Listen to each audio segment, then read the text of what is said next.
The smell of wood smoke and pine needles. That's the first thing I noticed when I pulled into the driveway of the old farmhouse that October morning, the truck barely in park before I stepped out and just stood there, breathing it in. 63 years old, 2 bad knees, and a heart that still hadn't finished grieving. But standing there at the edge of the Blue Ridge, watching the mist roll off the mountains like something slow and patient, I felt something I hadn't felt in almost 4 years. Quiet. Not the hollow kind of quiet that fills a house after someone dies. The real kind. The kind that holds you instead of swallowing you. Margaret would have loved it. That was the thought that hit me first. The way it always did. Not with the sharp pain it used to carry, but softer now.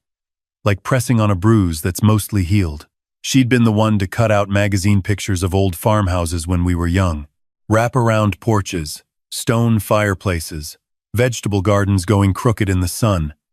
We'd always said someday. Then someday turned into not enough time, and then no time at all. And I was standing in a house in suburban Ohio watching her say goodbye to a world she'd barely finished loving. I sold that house 11 months after the funeral. Couldn't make myself walk past the kitchen doorway where she used to stand in the mornings, coffee in both hands, watching the birds. I packed what mattered, put the rest in storage, and started driving south with no particular plan. Somewhere in Western Virginia, on a 2-lane road with the radio off, I saw the hand-painted sign, property for sale. 40 acres. Old stone house. Mountain views. I called the number before I'd even fully stopped the truck. That was 2 years ago. 2 years of early mornings on the porch with coffee going cold in my hand. 2 years of learning which boards creak and which fence posts need replacing every spring. 2 years of the nearest neighbor being 1.5 miles down the gravel road, and learning to be glad about that. I put in a small vegetable garden the first summer, crooked as the ones in Margaret's magazine pictures. I fixed the stone fireplace myself, which took 3 weeks and 2 trips to the hardware store in town, and 1 long phone call with a retired mason named Earl who talked me through it patiently like I was someone worth helping. I wasn't a lonely man. I want to be clear about that. I had my routines, my books, my occasional drive into Charlottesville to see old friends from my engineering days. My daughter called every Sunday without fail, and those calls were the best part of my week. My son called when he needed something. That's not bitterness. It's just the truth. The kind you arrive at slowly over many years of paying attention. My son's name is Derek. He's 38. Which still surprises me sometimes because in my mind he's still the boy who used to drag his feet about everything, who treated effort like an insult, who had his mother's charm and none of her follow-through. Margaret made excuses for him in a way that was tender and completely blind, and I loved her for it even when it frustrated me. When she got sick, Derek came home for a week, then went back to his life in Nashville. He called her every few days. He didn't come back until the end. I don't think he's a bad person. I think he's a man who never had to sit with discomfort long enough to learn anything from it. There's a difference. He called me on a Tuesday in late November, which was unusual.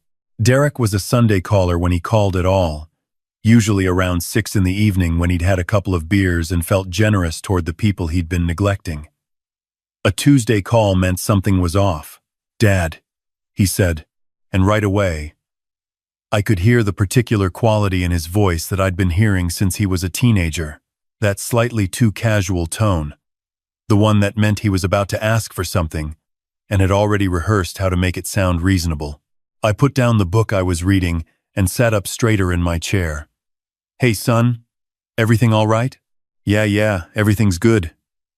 "Great, actually." A pause. "Well, there's something I wanted to run by you." I waited. "So you know I've been working on this investment project with Brandon and Corey." He said it like I'd been following along, like we'd had conversations about Brandon and Corey and their investment project, which we hadn't. "It's a really solid opportunity, Dad. Commercial real estate down in Nashville. The numbers are strong, the timing is right, and we're almost there. We just need to close a funding gap." "How much of a gap?" I asked. 120,000. He said it quickly, like speed would help it land softer. I was quiet for a moment. Outside the window, a woodpecker was working at the old oak by the fence line. I watched it. "That's a lot of money, Derek." I know. And I'm not asking you to just give it to me, Dad. This is a loan, a real loan, with terms and everything. Brandon's a CPA. He can draw up whatever documentation you want. This isn't like before. Before, that was a gentle way to describe the $8,000 he'd borrowed in 2019 that had never come back.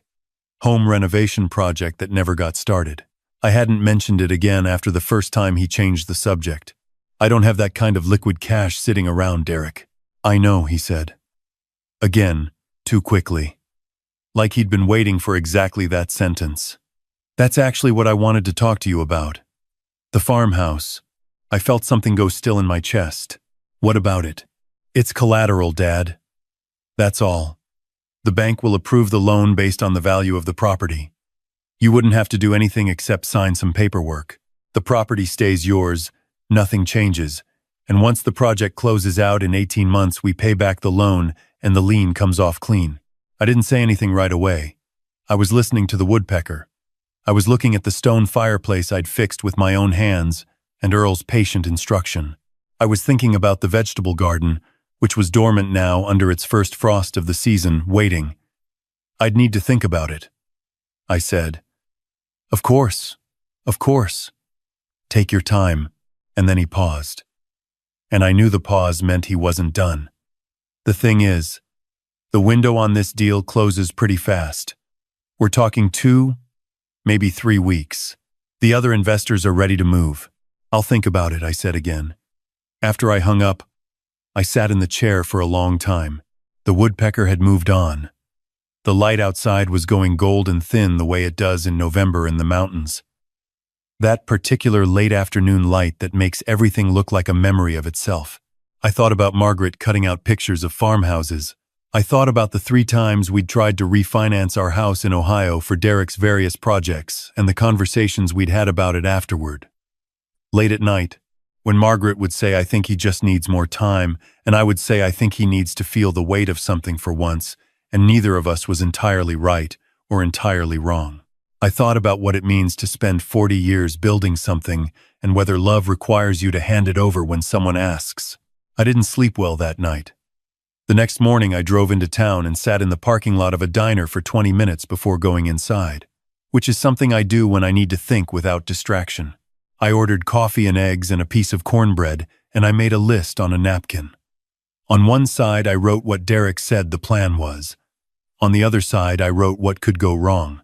By the time my eggs arrived, one side of the napkin had 4 words, and the other side had run off the edge. I called my daughter that evening, which was a Wednesday, not our usual Sunday. She picked up on the second ring. Dad? Is everything okay? Everything's fine, sweetheart. I just wanted to hear your voice, which was true, and I had something I wanted to talk through with you. I told her about the call. She was quiet through the whole thing. My daughter, who has Margaret's patience and none of her blind spots. When I finished, she didn't say anything for a moment. Dad, she said, please don't do this. I haven't decided anything. I know. I'm just saying. You know I love my brother, but you also know how this goes. Another pause. That farmhouse is yours. You and Mom. She stopped. Started again. You earned that place. Don't let it become someone else's problem. I told her I heard her. I told her I loved her. After I hung up, I sat on the porch for a while in the cold, looking out at the mountains going dark against the sky, and I thought about what she hadn't quite finished saying. You and Mom. I drove to Charlottesville the following Monday and sat down with a woman named Patricia, an estate attorney I'd used when I first bought the property. Patricia had sharp eyes and a very organized desk, and the particular kind of calm that comes from having seen most things at least once. I told her what Derek had proposed. She listened without interrupting. When I finished, she folded her hands on the desk. Let me explain what you're actually being asked to sign, she said. And then she did, in plain language, for about 15 minutes. She talked about what a lien means in practice. What happens if a business venture fails before it generates returns? What happens to a property used as collateral when the borrower can't cover the debt? She talked about timelines and legal exposure. and the difference between what someone tells you informally and what a contract actually says. I listened to all of it. Then I asked her what my options were. She smiled, not unkindly. "Well," she said, "there's more than one way to protect a property." We talked for another hour and a half. When I left, I had 3 pages of notes and a clear understanding of what I was going to do, and a very clear understanding of what I was never going to do. On the drive home, I called Derek. "I've been thinking about your proposal," I said. "Yeah?" His voice went alert. Hopeful. That particular hopefulness that had always been hard for me to hear because I knew what it cost him when things didn't pan out, and I knew he'd never learned how to absorb that cost without looking for someone else to carry it. "I want to hear more about it," I said. "Can you come up here? Bring Brandon and Corey if you want. Walk me through the numbers in person." A beat of silence. Then, Yeah, absolutely. "When works for you?" "Second Saturday in December," I said. "Come for lunch." What I didn't tell him was that I'd spent the 2 weeks between that phone call and that Saturday working with Patricia on something I'd been putting off since I bought the farmhouse. Not because I hadn't thought about it, but because thinking about it required me to think about things I'd rather have left alone for a while longer. About what comes after. About what I wanted this place to be when I was no longer the one feeding the wood stove and watching the frost settle over the garden. Margaret and I had talked about it once, toward the end, when she was still lucid enough to say what she meant. She'd held my hand and told me she wanted the farmhouse to be a place that stayed peaceful. That's the word she used. Peaceful. I hadn't understood exactly what she meant at the time. I was still in the part of grief where you're trying to memorize every sentence in case you run out of them. I understood now. Patricia helped me put the farmhouse into a revocable living trust, with me as the trustee and my daughter as the successor trustee. The terms were specific. The property could not be used as collateral for any third-party loan. It could not be sold without the successor trustee's involvement. In the event of my death, management would pass to my daughter, with a portion of any future proceeds designated to a land conservation nonprofit that Margaret had volunteered with for 6 years before she got sick. It wasn't a complicated document. It was just a quiet one. The kind that doesn't make noise until it needs to. The second Saturday in December came in cold and bright, the kind of mountain morning that looks beautiful in photographs and bites your face when you walk out to get the paper. I had a pot of chili on the stove and a fire going in the fireplace that I'd fixed myself, and I was pouring coffee when I heard the tires on the gravel. Derek came in with 2 men I'd never met, Brandon and Corey, both younger than Derek, both with the kind of firm handshake that's meant to tell you something. Brandon was the CPA, he said. Corey was the project lead. They had a folder of papers and a laptop and the slightly too bright energy of people who had rehearsed the meeting. We ate lunch first. I didn't rush it. We talked about the mountains and the drive up from Nashville, and whether the chili was too spicy, which it wasn't. Derek was looser than he'd sounded on the phone, more at ease with his friends in the room, and I watched him the way you watch someone you've known since they were born, and still sometimes can't quite read. After lunch, Brandon opened the laptop. He walked me through the investment overview. Commercial mixed-use development, South Nashville corridor, strong projected returns, established LLC structure, co-investors already committed. It was professionally presented. I'll give them that. If I'd been someone else, if I hadn't already spent an evening with Patricia and her organized desk, I might have found it persuasive. I asked questions. Specific ones. About the LLC's existing liabilities. About what happened to co-signers on secured loans if the primary borrower defaulted. About how a lien on a personal residence affected the owner's financial exposure in a Chapter 7 scenario. Brandon answered some of them smoothly, and some of them less smoothly, and one of them not at all, which told me what I needed to know. Derek was watching me. I could see him starting to sense that something was different from what he'd expected. "Dad," he said, "do you want to just look at the loan documents?" "It's pretty straightforward." "I can look at them," I said. "But there's something I should tell you first." I explained the trust. Calmly, without drama, the way Patricia had explained it to me. I told him when it had been established and what it said and what it meant for the property's ability to serve as collateral. I watched his expression move through several things in quick succession. "You did this on purpose," he said. "Not a question. I did it because it's the right structure for this property," I said. "Patricia recommended it when I first bought the place and I kept putting it off. Your call finally gave me the push to get it done," which was true. Incomplete, but true. "So you're saying no?" His voice had gone flat. "I'm saying the property can't be used as collateral. That's not me saying no, Derek. That's the legal structure of the trust." Brandon was quietly closing the laptop. Corey was looking at a spot on the wall to my left. "You could dissolve the trust," Derek said. "I could. But I won't." I kept my voice even. "I'm not going to use this property as collateral for a commercial real estate venture I have no operational control over. That's not about trust in you. It's about what this land is for. What it's for." He repeated it, like the phrase didn't make sense. I looked at him across the table. Outside the window, the mountains were bright and still, the kind of afternoon that doesn't apologize for being exactly what it is.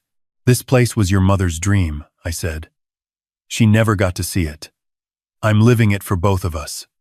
That means I have to make decisions about it the way she would have wanted me to, carefully." With both eyes open, the room was quiet for a moment. Brandon and Corey were politely somewhere else in the way that only people sitting right in front of you can be. Derek stood up. He thanked me for lunch, in a voice that meant he wasn't thanking me for anything.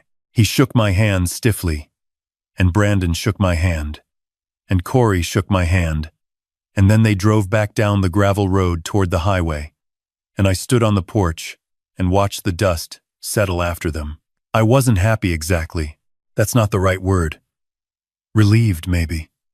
The way you feel after you've done a hard thing you knew had to be done. I went back inside and put more wood on the fire and washed the chili pot and listened to the house settle around me in the cold. My daughter called that evening. "Derek texted me," she said. "I figured he would. He's pretty upset." "I know. Do you think he'll come around?" I thought about that for a while. I thought about Derek at 8 years old helping me rake leaves and how seriously he took it, making the piles as perfect as he could, and how he looked when the wind scattered them. I thought about Margaret saying he just needs more time, and how maybe she was right about that after all, just on a longer timeline than either of us imagined. "I think he might," I said, "when he gets to the other side of this. Not today. Maybe not for a while. But I think so. Are you okay, Dad?" I looked around the room. The fireplace Earl had helped me fix. The kitchen where I'd started keeping Margaret's recipe cards in the drawer by the stove, not to use most of them, just to have them nearby. The window where I watched the woodpecker most mornings, that stubborn bird working away at the same oak tree like it had all the time in the world. "I'm good, sweetheart," I said, and I meant it in a way I hadn't meant simple things in a long time. "I'm really good. There's a thing that happens when you stop waiting to feel peaceful and just let yourself be where you are. I don't know when it happened exactly. Somewhere between the trust documents and the chili and Derek's tires on the gravel going away instead of coming closer. Somewhere between the first hard winter in the farmhouse and the morning I found the vegetable garden already pushing up new growth before I'd done anything to encourage it, just doing what it knew how to do. Margaret used to say that protecting what you love isn't the same thing as holding on too tight. She said the difference was intention. Whether you're keeping something safe or keeping something caged. I used to think I understood what she meant. I understand it better now. The farmhouse is mine. More importantly, it's hers. In the way that places carry the people who love them, even after those people are gone. My daughter will take care of it when I'm not here to do it myself. Some piece of it will go to the land trust, back to the mountain it came from. That feels right to me. That feels like something Margaret would have designed herself if she'd had the chance. Derek called 3 weeks later. It was a Sunday, around 6, his usual time. His voice was different, quieter. Something worked through in it. "I'm not calling about the money," he said. "Okay," I said. The deal fell through anyway. A beat. Brandon's numbers had some problems. Corey knew about them. I didn't say I told you so, which was one of the harder things I've done in recent memory. I'm sorry to hear that, I said. And I was, actually. Not for the deal. For the way it must have landed. And what it cost him to call me and say it. We talked for 40 minutes. About nothing important. Mostly. About the drive up through the mountains and whether I'd had snow yet and how he'd been thinking about getting out of Nashville for a while, maybe try something quieter. I didn't push on that. I just let it sit there between us like an open door. Before he hung up, he said, "Dad, that farmhouse. The one you put in the trust. Yeah, Mom would have loved it." "I know," I said. "I know. She would have." After the call, I went out on the porch even though it was cold enough to see my breath. The sky was clear the way mountain skies get in December. Stars so thick, they look like something you could hold. I stood there for a while just breathing, watching the dark outline of the ridgeline against all that light. Peace isn't something you find, I've come to think. It's something you build. Slowly. With decisions that nobody else sees you making. With paperwork and fireplaces and vegetable gardens that go crooked in the sun. With the willingness to say no when no is the most loving thing available. With standing on a porch in the cold and knowing that exactly where you are is exactly where you're supposed to be. I went back inside, put another log on the fire, made a cup of tea, sat down in the chair by the window where I'd be able to hear the woodpecker in the morning. That stubborn, patient bird, working away at the same old oak like it had done every day since I got here, and would keep doing long after I was gone. And I felt, all the way down to where feelings live when they're real, completely fine.